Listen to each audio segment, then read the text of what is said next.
This is the class I was in, 73. So, Where are you?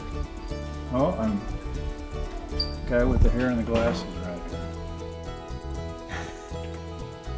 I'm a product of this school. I graduated in the early 70s from this facility, and I'm proud of it. It did me well. Buildings in the 1950s were very focused on delivering things in a machine-like fashion, make it as economical as possible, tighten things up as much as possible, and it was more about the product than the people process. Buildings that were built in the 50s oftentimes had very compressed floor-to-floor heights, and what's evidenced here in the cafeteria is that with those reduced ceiling heights create some real challenges relative to how do we retrofit those shells of those buildings with new technology and new infrastructure for heating, cooling, ventilation, sprinkler piping, things like that. Safety was really brought front and center with the Columbine tragedy. And so ever since then, as designers, we've tried to focus on how do we make a safe, secure environment for students and for faculty. Even though the doors are locked on the outside during the day when school is in session, the administration offices are far too remote from this entryway. So once someone is buzzed into this door, they have free reign throughout the corridor system.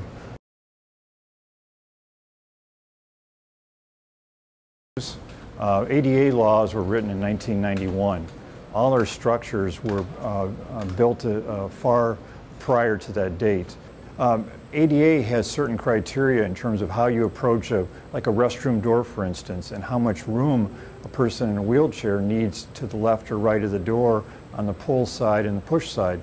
Because of the block masonry in our buildings and the narrowness of all those entryways, that applies to almost all our classrooms as well as our restrooms. So to modify all those entrances are going to require hundreds of thousands of dollars worth of work collectively.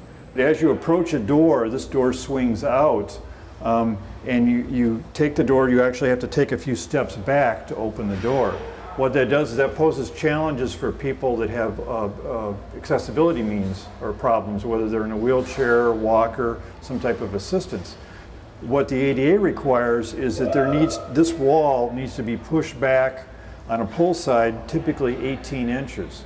So there's at least 18 inches of distance from the wall to the door. So as you open the door, you don't have to back up. You can actually move to the side and allow the door swing to occur. So a relatively simple issue, but we've got this about 60 or 70 times in various spots in our buildings, and it's a costly challenge to rectify. The window air conditioners that have been installed throughout the high school are really a residential solution applied to an institutional environment because of budget constraints. In terms of the units that we have, they're all relatively small given the footprint size of the classrooms. They produce a lot of noise in the classrooms, as evidenced even outside here where we're hearing this noise, but also they're extremely high energy users. So for us to be good stewards of our environment, of our resources, of our utility costs, and creating a proper environment for our students, it's a challenge that we have that it's just a fact of the matter. And districts have found as much as a 400% utilization increase when you go from a natural field to an artificial field. It's because of having to stay off of a field prior to game day and all the issues with maintaining and trying to keep a natural field is just challenging and a cost burden. From a cost standpoint, we've seen districts save anywhere from $30,000 to $40,000 a year in lessened maintenance costs because of the turf field versus the natural field. So what we've tried to do in this initial concept is create a linkage road between Franklin Street and Irvine Street behind me.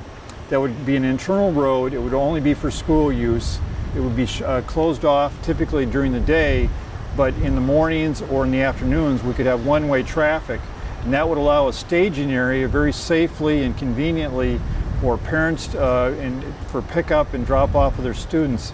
The same way we can create a much more safer environment for separation of buses versus those vehicular parent cars that we have really conflicts at all the schools presently. About a year and a half ago, we did some emergency tuck pointing work to try to address eminent safety issues. The district ended up spending a little over $30,000 with a local masonry restoration expert to replace and tuck point about the top 2 feet of the brick on the upper parapet line to our first column point. A very limited area, and as we started to do the work, it was evidence that water migration into the brick has caused a lot of delamination on the face of a lot of the brick.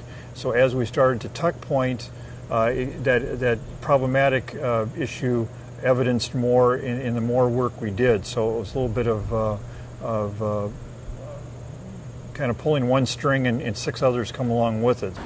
When you think of an image of this school right now, what are the iconic areas? Football field, the gymnasium. Most of our assembly areas are specifically focused around athletics. What a common area does is it brings focus of identity to something that's beyond athletics. It can enter into the more academic role of what a school really is. And that's where we found that sense of place, that sense of community so important in public structures like this. I go back to a conversation I had with Mayor Einswaller in the early 80s, and he talked about challenges and how to deal with issues and problem solving, and he made a statement to me that I continue to use throughout my professional and personal career, and he said, "Dream no small dreams." And how we deal with that in terms of our life challenges, to me, is spot on point. So I think about that often, and I think how do we address things, and again, in a responsible way. And this is about the kids, and we have to think about that, and are we making sacrifices? Absolutely.